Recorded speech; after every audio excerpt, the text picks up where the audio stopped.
Welcome back. Now, economic bias is regarded as the most common barrier to higher education, and disparities within the higher education sector continue to exist. However, Edge Education, an educational content creation company, is emitting light on private higher education.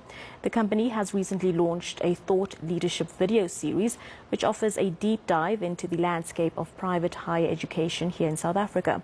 Dr. Andrew Hibbling is the CEO of Edge Education and joins us now virtually from Cape Town to discuss how they are fostering an open dialogue about private higher education. Good evening to you, Doctor. Thank you very much for your time and wanting to share your insights. I think the rise of social media over the last couple of years has really opened up to having more thought-provoking conversations, conversations around education and important political and educational topics. Why create a video series like this to discuss some of the challenges plaguing private higher education institutions in South Africa? It's based off a report, a CHE report on 25 years into democracy, and in there it's divided into 8 themes, and one of those themes is the chapter on higher education. It's written by Divya Singh and Mike Toms. And in the report, they really go into the challenges that private higher education are facing, and also, I suppose, the potential of higher education to be able to address the capacity issue in South Africa. So we currently have 1.6 million students that we're aiming to get in terms of the National Development Plan for higher education student enrollments by 2030. And we're a little off that at about 1.1 million. And the problem is that universities, the university sector, are at full capacity, and private higher education has the ability to meet that capacity, to meet that demand. So this chapter is really delving into the history of private higher education and really the, to a certain extent, unfair playing field that it exists on. And it's quite interesting because, you know, I was speaking to a friend of mine the other day, and they were talking about one of their, I think it was their nephew that had been at Stellenbosch, and they were doing a computer science degree there, and they had left Stellenbosch to go to a private institution. There was this automatic sort of bias that was an inferior program that offered. And unfortunately, they go through the exact same accreditation process, the exact same institutional and program accreditation process. So there's really sort of no reason to be thinking that. So at the end of the day, private higher education really has the potential to allow us to get those increased enrollments. Doctor, I think besides the bias of, it not being on the same level of other higher institutions, I also think we've seen such a rise in these fly-by-night institutions that don't offer legit certificates and don't offer legit courses and that aren't accredited. There is that concern around these sort of institutions, and how do we break through that? Also, how do we give people the confidence that when they are applying to a private higher institution learning program, that they can have confidence that they aren't being given the runaround here?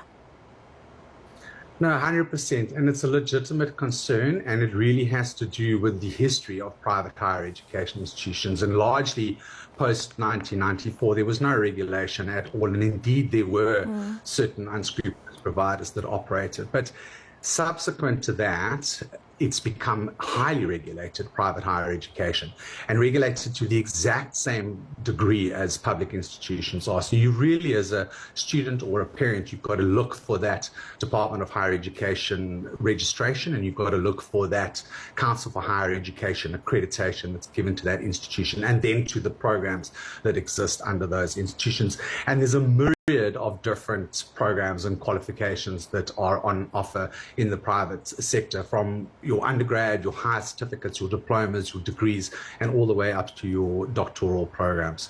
So it really is meeting a niche in the country, and it's increasing year on year, about 10%. In fact, the number of students that are enrolled in private higher education institutions is increasing. So it really is stepping up to that potential of meeting that 2030 National Development Plan.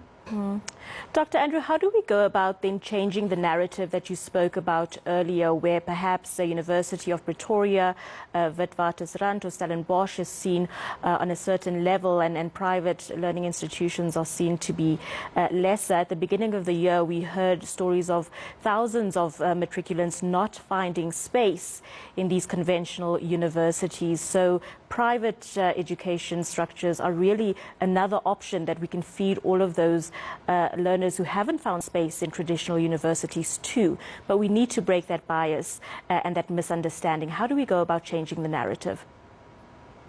That's 100%, and that's precisely why we're shining a light on private higher education, because we're trying to level the playing field, if you will, and it's to create a cohesive system that has these two entities of public provision and private provision, which actually complement each other. And I think there's this sort of narrative out there as well that they're competitive, and they absolutely aren't. They sort of feed into different purposes, and they really can exist in a cohesive system together. And that's really what we're trying to put together. And obviously, in that context, there's already collaboration. There's collaboration to the extent that the programs are all accredited by the Council for Higher Education. So there's already that sort of public-private partnership, and we're just looking to take that a step further and just shine some light on it.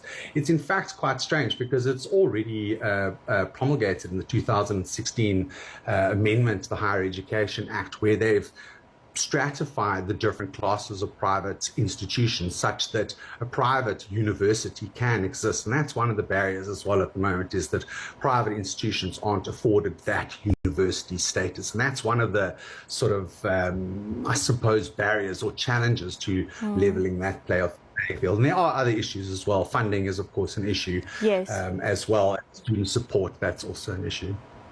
Another issue, Dr. Andrew, is education for employability. We have huge numbers of unemployed youth in this country. The last time I checked, it was around 60%, if I'm not mistaken. There are so many graduates who are sitting at home without work. I spoke to a doctor a couple of weeks ago who's graduated, but he is unable to find work. How do we ensure that once children are enrolled into these institutions, they are given the right type of education to ultimately find work and be employed? Yeah, I mean, that's a massive problem. And just on the medical slant, with these 600 doctors being unable to find jobs, that's a function of the workplace. You know, we always say that the amount of doctors in South Africa, I think it's around about 0.78 doctors per 1,000 population, and that's exceptionally low. You know, internationally, those figures are above 20. So it's not like we have enough doctors. We don't have enough doctors, but we obviously don't have those posts for those doctors. So that's a challenge. But I think coming back to that employability question you're asking, I think in the private sector, what they've taken up to match the matriculants is creating these higher certificates, these diplomas, which are suitable for matriculants coming out with a higher certificate and a diploma pass. And the private education institutions in particular have jumped into that feet first, these higher certificates, and they really are geared towards employability. Yes, they have an articulation ability to get you up to a degree should you so want to do that, but there's an exit point with those higher certificates, and there's this notion of work integrated learning. So it really is positioning the student to be able to enter into the workplace, and I think that's a key sort of potential, again, private higher education, is this closeness to industry and this ability to be quite adaptive in this day and age, because change is increasing, and in the workplace it's increasing ever faster. 100%. Dr. Andrew, thank you very much for your time, for sharing your insights. Definitely a very interesting conversation.